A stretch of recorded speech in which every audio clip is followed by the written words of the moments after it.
Hey everyone, uh, thanks for joining. So, today I want to talk about something many of us are already dealing with quietly, AI entering our infrastructure workflows. This is not a talk about something automating everything with AI. It's about deciding when AI should be trusted, how much, and under what safeguards, especially in infrastructure as a code environment. I'm a senior SRE at Adapur, where we operate the production systems at scale in environments where reliability and governance really matter. I'm also a CNCF Cube astronaut, and I write about infrastructure and platform operations. A lot of my thinking lately has been less about tools and more about how decisions get made safely, especially as AI starts showing up with these workflows. Before we get started, let me quickly walk through how this session works. We will begin with a short framework explanation, just enough context to ground the discussion. Then we will move into short recorded demos. These are focused and practical, meant to show the real behavior rather than long walkthroughs. Throughout the session, you will see the same repeated pattern: decision, trust, safeguard. What decision is the AA making? How much do we trust it? And what safeguards are in place if something changes? We will alternate between slides and demos, and slides for clarity, demos for proof. By the end, you should be able to apply this same structure to your own AA systems. With that, let's jump in. Let's talk about why this matters. AI is already influencing the infrastructure, whether we plan for it or not. Our IDEs generate Terraform or OpenTofu code. Pipelines summarizes the plans and changes. And tools are starting to suggest the remediations automatically. So AI isn't just assisting, it's shaping the real infrastructure decision. But infrastructure is different. Mistakes here don't just fail a test. They bring down the systems down, expose the data, or cause outages. That's lead to the harder question. How much should we trust AI and when? This session isn't about saying trust everything or trust nothing. It is about making deliberate, informed decision about where AI fits and what safeguards we need. That's the problem we are here to solve. So, what's the real risk here? It's actually not an AI capability problem. AI can already write infrastructure as a code. It explains the plans and it can even suggest the fixes. The risk begins when AI starts influencing the production systems. Infrastructure changes have a real blast radius. Rollbacks are really painful, slow, and sometimes incomplete. And compliance and auditability always matter. This is the key takeaway on the slide. Correct output does not equal a safe outcome. Yes, I repeat, it's correct output does not equal a safe outcome. An A can be technically right and still can cause a real damage if the context, controls, and safeguards aren't there. That's why this isn't about the smarter models. It's about better decisions, trust boundaries, and safeguards around AI. So, what's actually missing today? On the left is what most teams already have: infrastructure as a code, policy as a code, approval flows, audit trails, and AI quietly entering the workflows, often informally. None of this is new. Teams are already good at governing the infrastructure changes. What's missing is on the right. Most team doesn't have a consistent way to decide how much they trust the AI. They don't have a clear boundaries for where AI is allowed to act versus where humans must stay in the loop.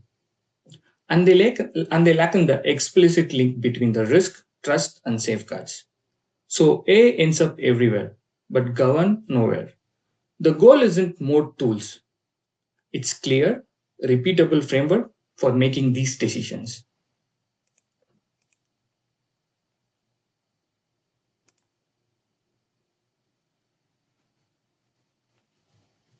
So how do we actually address this gap? So this is the AI decision trust framework. It focuses on three simple questions and they are intentionally ordered. First, Where is AI allowed to participate? Is it just generating suggestion or can it take action? Second, how much trust are we giving to for the AI decision? Is it advisory, conditional, or autonomous? Third, what safeguards must exist before actions happens? Things like approval checks, monitoring, and rollback.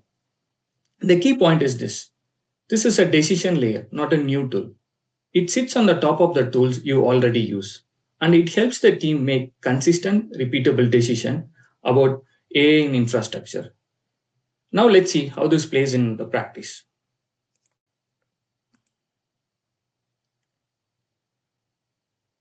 Now let's ground this infrastructure lifecycle where AI actually shows up.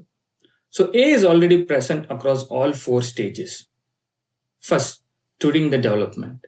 AI helps generate the infrastructure code. Second, tuning the plan and deploy. It explains the changes and summarizes the impact. Third, in manage, AI monitors running the systems and detects the drifts. And finally, in remediation, it suggests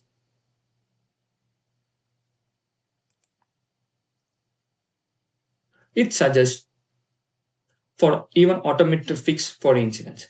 Here is the important pattern. Risk increases as we move down the list.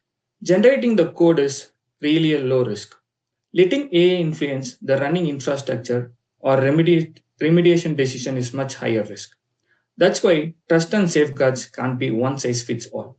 They need to evolve where we are in the life cycle. Okay. They need to evolve where we are in the life cycle. This life cycle is how we structure the demos that follow.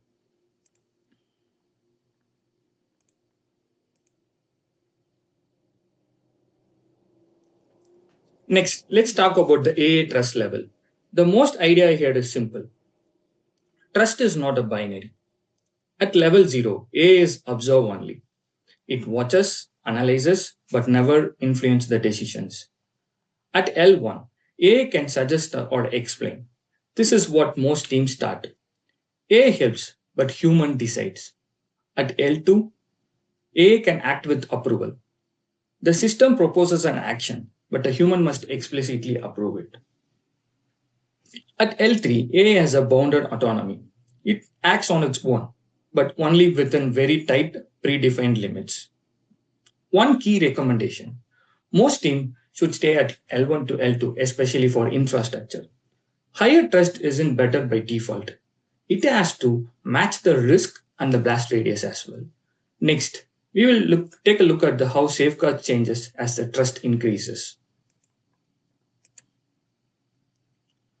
Let's talk about the risk categorization. The key rule here is very simple. Risk caps AA trust.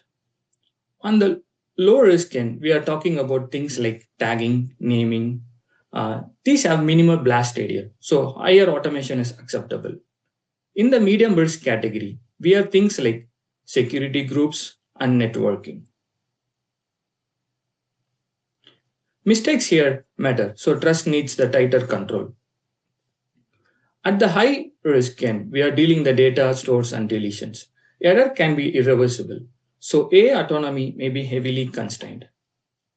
The most important takeaway is the bottom. AI trust should never exceed the risk tolerance. This is how we prevent being technically correct but operationally unsafe.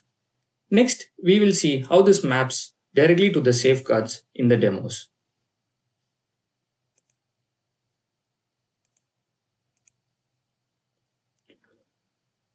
This brings us the key idea for the framework, the decision card. Anytime A is involved in infrastructure, we pass and answer a small set of questions. First, what decision is actually being made? Not what tool is running, but what real world change is happening. Second, what is the risk? What is the blast radius if this goes wrong? What AA trust level is allowed? Is AA just explaining, suggesting, or acting with approval? And finally, what safeguards I'm sorry, and for the what safeguards are the required for actions before actions, the approvals, policy checks, monitoring, and the rollback. And finally, what evidence can the AA see? Inputs matter. Garbage in still means the garbage out. So we call this as a decision card. It makes a decision explicit, reviewable, and auditable instead of implicit and ad hoc. Now let's see how this looks in an automated lifecycle stage.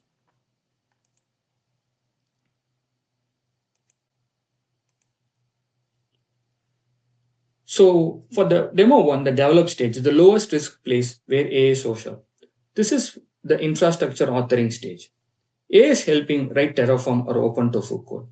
Nothing is running it, nothing is deployed. So the decision card, the stage is the develop. The risk is low. We are working on the code, not the life system. Because the risk is low, we allow the trust level as L1. That means A can suggest and explain, but not act. The safeguards are intentionally strict. No credentials, no execution. The AI cannot apply the changes or touch the real infrastructure. This is a good example of high usefulness with low risk. AI accelerate the developers, but humans stay fully in control. In the demo, you will see AI assisted infrastructure code authoring, generating and explaining the code. Nothing more on it. And let's take a look at demo one.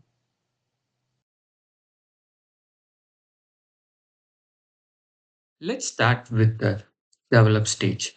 This is the lowest risk point in the infrastructure lifecycle.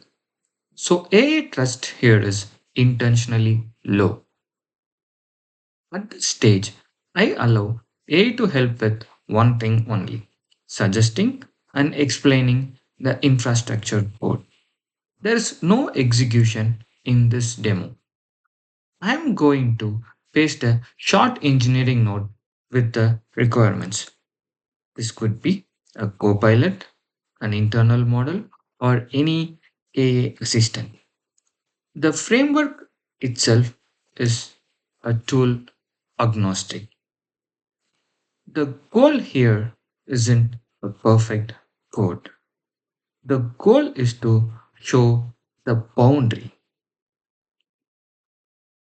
This is the representative of AI assisted authoring. AI can draft a reasonable starting point, but it has no credentials and ability to deploy the changes. You will notice the scope is intentionally small, a VPC and two private subnets across the availability zone. That's enough to be useful, but still a low risk. I'm not trying to design a production network here. And this is an important distinction. Correct output does not automatically mean a safe outcome. Even if this code looks valid, that doesn't mean it shouldn't be applied. Notice that I'm not running any plan or apply here. That is intentional. Execution is a different trust level and it requires a different safeguards. In this stage, trust increases slightly. AI can help explain what a change will do, but policy and approvals decide whether it is allowed. So, the takeaway from the demo is simple. In the develop stage, AI can suggest infrastructure code, but there's no authority. Humans review and deterministic workflows decide what actually runs.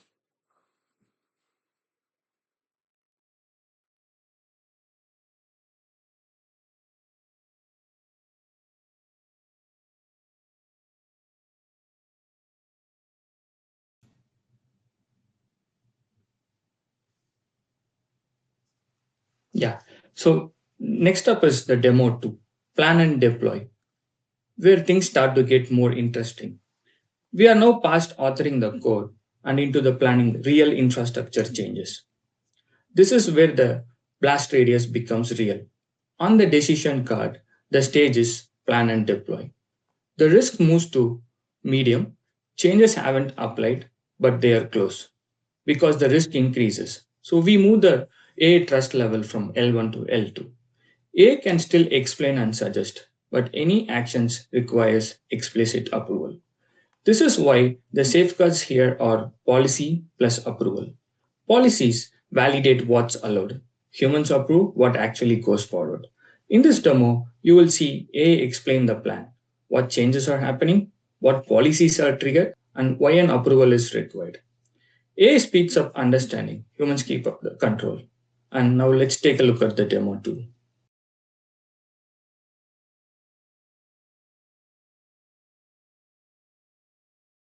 Demo 2 is the plan stage. Risk increases here, so trust needs guardrails. I will start by letting A draft a change. Then we will validate it deterministically before anything can run. I'm asking A to draft a security group change and a policy guardrail. This is exactly where teams are heading. A can propose changes quickly, but it still needs to pass the governance. The important part is not the A generated code. The important part is that A does not get execution authority. Here is what A produced. It allows SSH from anywhere. This is intentionally unsafe for the demo because we want a clear policy decision. This is the exact trust problem. The change can look reasonable and it can even be technically valid, but it doesn't mean it is acceptable. Now we generate a deterministic plan. This is not A, this is a concrete statement of what would have happened if we applied.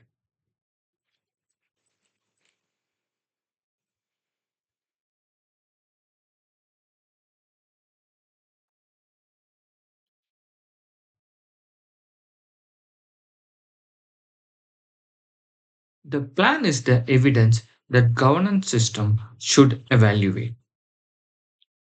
We convert the plan into JSON because it becomes machine readable evidence. If A participates later, this is what it should be allowed to interpret.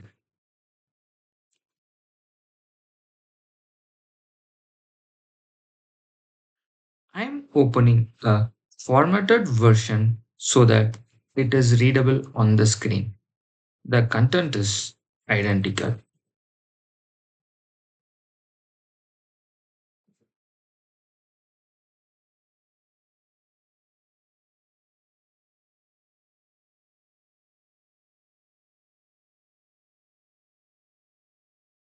Next, we evaluate the plan against the policy. This is where organizational rules live. It is deterministic, consistent, and auditable.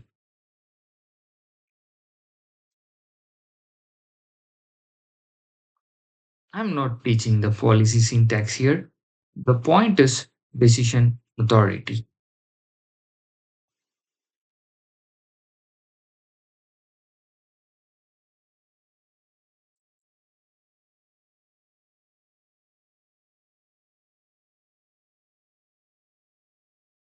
Policy blocks the change. That's the guardrail working. The change might be syntactically correct, but it fails the governance. A can explain why this was denied, but A does not make the decision. The decision stays with the policy and approvals. So, in the plan stage, the trust increases slightly. AI can draft and interpret, but deterministic guardrails decides what can move forward. Next, we will look at drift, where AI can explain what changed, but detection remains deterministic.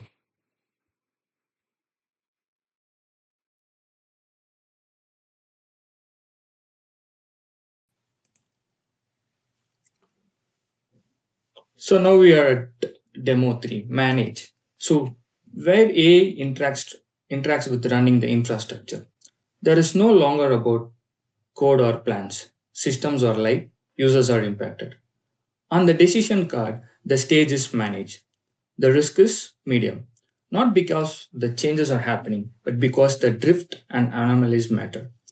Because of that, we pull the trust back to Elma. So AI can observe here, explain, and flag the issues.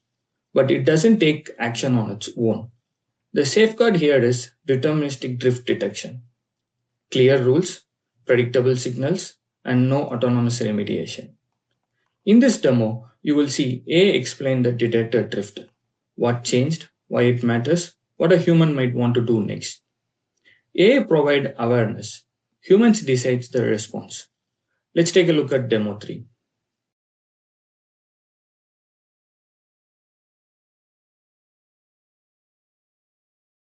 Demo 3 is the manage stage.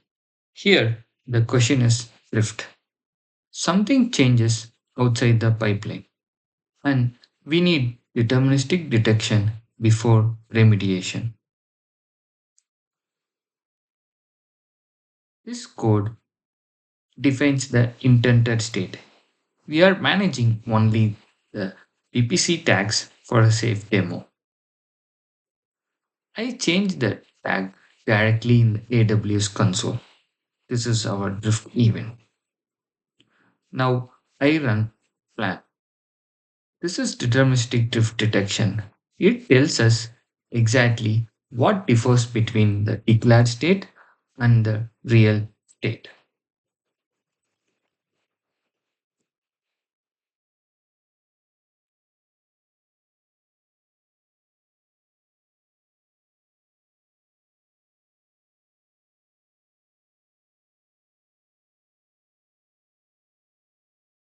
I'm going to generate a JSON format as well for a better readability.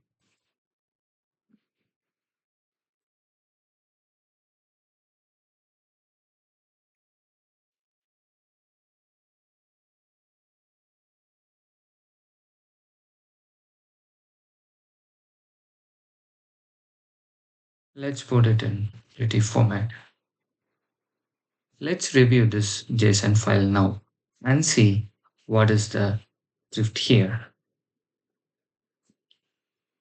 So the drift says like before the tag value was developed and after it's brought. So there is a drift detection between the current state and the desired state. Now let's ask A about it.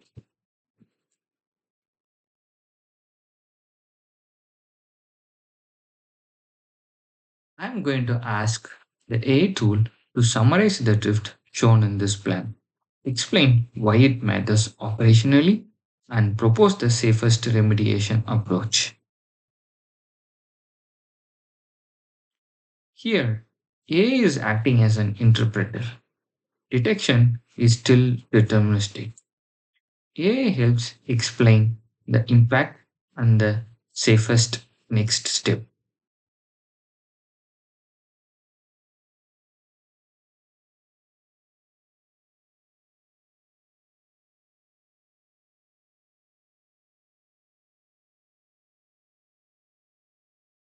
Yeah, it clearly tells there is a difference in the tag.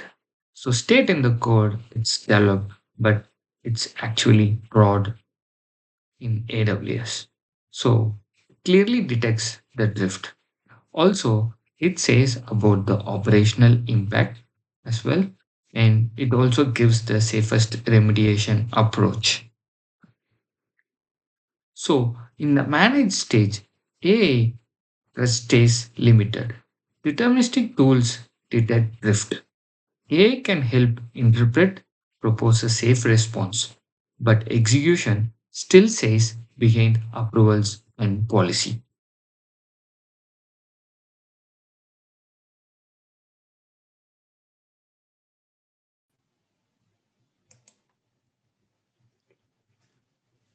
Yeah, finally we get to the demo for remediate, the highest stake stage. This is where something is already wrong. So there is a drift or there is an incident, and the pressure is to fix it quickly. So on the decision card, the stage is remediate. The risk is medium to high. The actions here are directly change the running system. So even we do not jump to full autonomy. A trust is set to L2. At L2, A can propose as a fix, but it cannot apply it directly. The fix comes it as a pull request. The safeguards are critical here. So like PR review, policy check, audit trails. This creates a very safe loop. So the A accelerates the remediation, the human retain final control. In the demo, you will see A proposes the fix but not push it directly. Let's take a look at demo 4.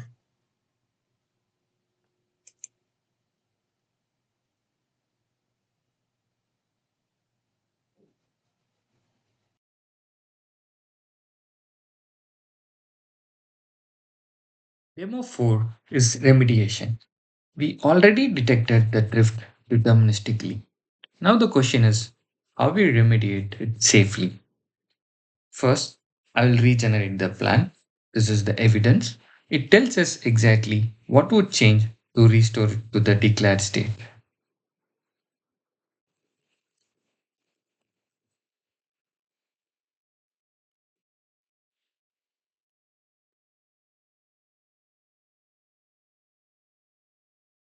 You can see the drift here.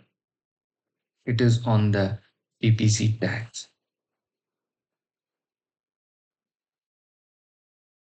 I have exported to a JSON format so it's machine readable. This is the boundary of what AI should reason over.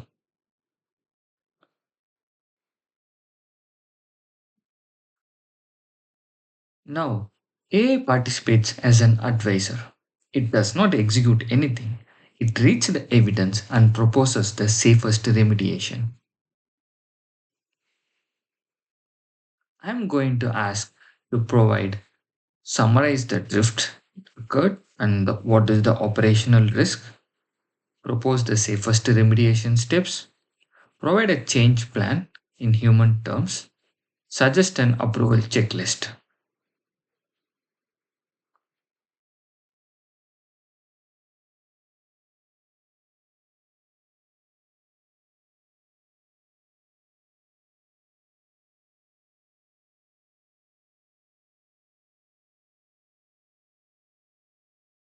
Let's go over the remediation plan and its analysis quickly.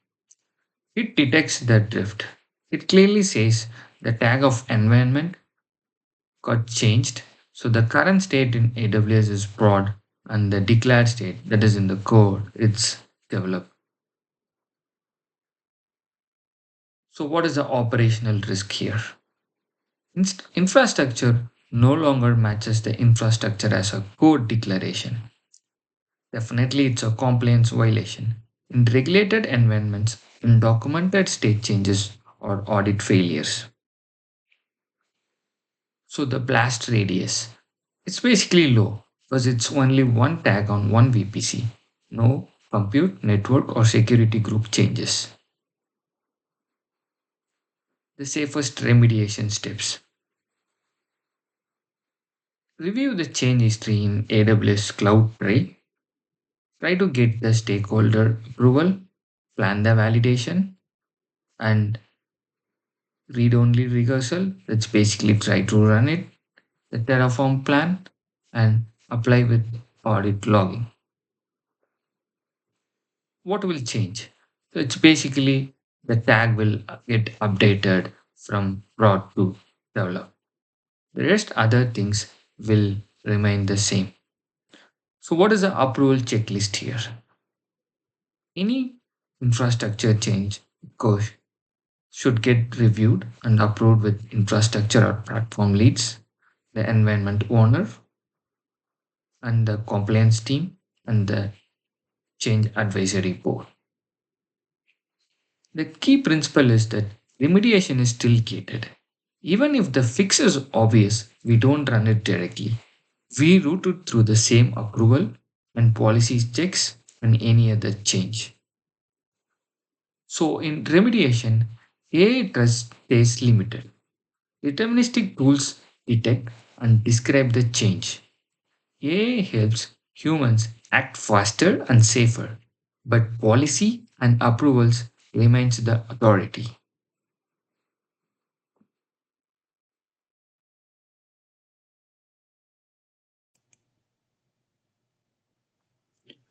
So let's quickly summarize the framework. So across the infrastructure life cycle, the pattern stays consistent. As we move from develop, plan, manage, and remediate, risk changes, trust level adjusts, and guardrails get stronger. In develop, the risk is low. We stay at L1 trust with simple review. In plan, the risk increases. Trust can move from L1 to L2, catered by policy. In manage, systems are alive. We pull the trust back to L1, focusing on the drift detection. And in remediate phase, the risk is highest. A can propose fixes at L2, backed by audit and review. The takeaway is this: the trust is contextual, but risk sets a ceiling, and safeguards make the UI usable without being dangerous. This framework is definitely not about slowing the teams down. It's about letting AI move fast but safely. Why this is actually new? So most teams already do these things in pieces, but today AI trust is implicit and undefined. It lives in people's heads but not in the system. What framework does is make AI trust explicit. It turns assumption into decision. That unlocks three important things. First, the repeatable decision. Same inputs lead to the same outcomes, no more ad hoc judgment calls. And second, a shared language. Risk, trust, and safeguards mean same thing to everyone: engineers, security team, and leadership. And third, auditable reasoning. You can see not just what happened, but why a decision was made. This is not a new AI model. It is a new operating model for using AI safely. That's what makes it different. Let me close with a few key takeaways. First, AI belongs inside the governance. AI shouldn't bypass the controls. It should operate with the same guardrails as infrastructure. Second, deterministic systems can stay in control. AI can assist, explain, and propose, but predictable systems enforce and execute.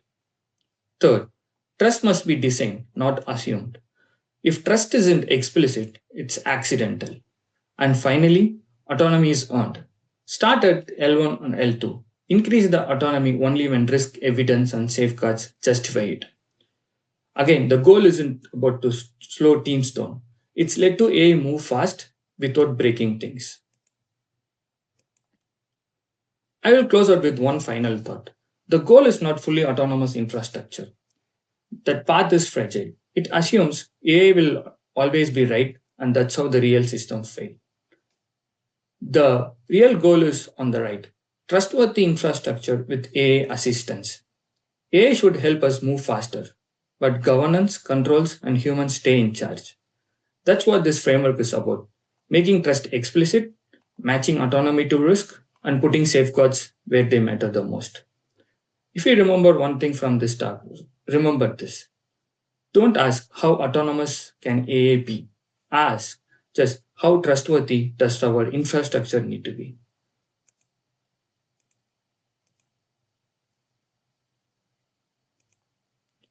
That's all about the framework, and I'll pass here and open up for the questions. All right, great. Thank you very much, Karthi.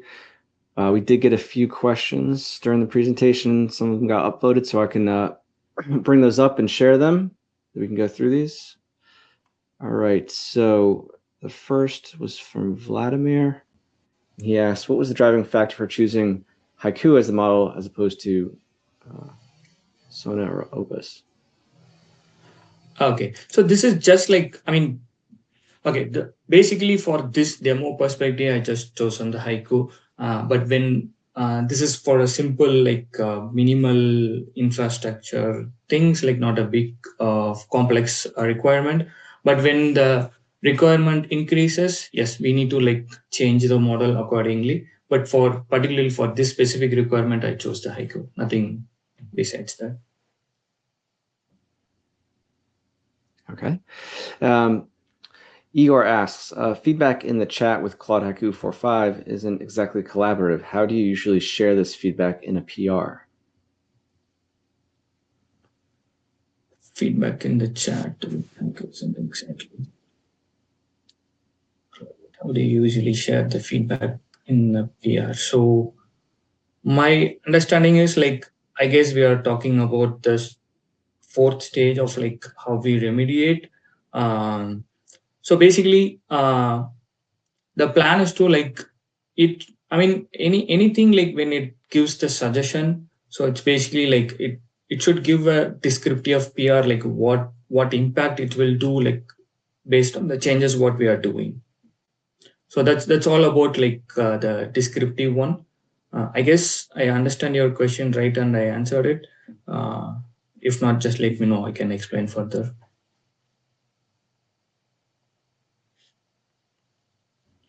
Yeah, if people will have clarifying questions or anything else, they can drop it in the chat and we'll pick it up there as well. Question here anonymously. So did you roll this out in phases? Did you start with like dev non-production environments? Yes. So the plan, I mean, like, always starting with the lower environment is good. And like when it's basically like we are like feeding the framework. Like for example, like as I said, like when you repeat these things, like in lower environments, you will get like the decisions becomes the same and the output remains the same, and you can easily identify the risk factors. So yes, like the plan. I mean, like in the lower environment, yes, for like dev and always non-prod good to start with, and that's what we do. Yeah.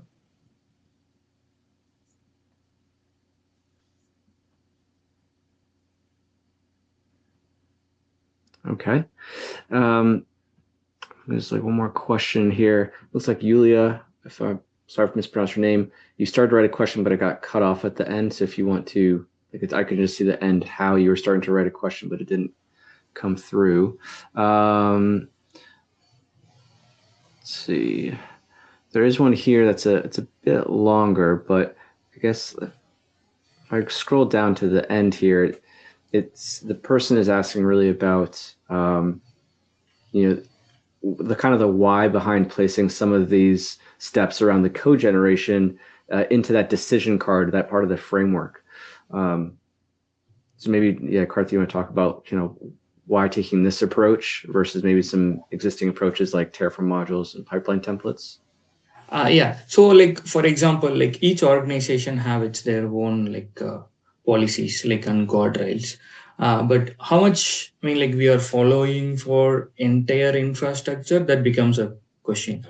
So the reason of to follow or insist to follow this kind of framework is like to avoid the blast radius of like failures. So for example, so sometimes we think about like, okay, tagging is a small change, okay, but there are like behind the scenes, like the based upon the tagging, like we route the traffic, we get the billing out of the tagging, so those kind of things.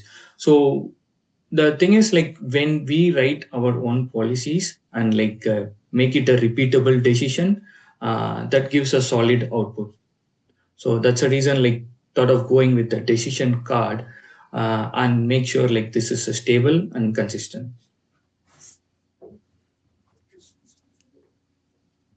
All right, great. So that's the time we had allotted for this session. Karthi, thank you very much for that. Thank you for contributing to the community. Thank you to Yakub and the Equifax sessions to month from Equifax as well. Just real quick as a closing, I mentioned this early on in the opening, one of the ways that we make this a success is by getting the feedback from you all. And so you can go claim some IC Conf swag by completing the survey. I think we've got hats and koozies in there. We need to restock the stickers. But again, trying to understand what's the type of content you're looking for, how do you want to engage with the community, what did you like, what did you want to see improved. This feedback we take and we try to improve every time we do one of these events. I've already got some messages on LinkedIn for people wanting to speak at the next one of these, which is great. We might do some of these as monthly webinars and not wait for the full multi-session events. But please drop a thing here. Right now, we can only ship to the US, but like I said, if you're going to KubeCon Europe, we'll be having an event there in Amsterdam. We'll make sure we'll bring lots of ICConf swag so we can equip all the European folks who are able to make it. Again, big thank you to all the presenters, all those people submitted through the call for presenters. So really appreciate the time and effort they put into building those presentations, getting up on stage and presenting live. And again, thanks to everyone who came today. This is built for you guys, so please let us know how we can make it better, what you want to hear, and we'll take that for our next event for May 14th, 2026. With that, we will sign off. I'll leave this up here and have a great rest of your day. Thanks, everybody.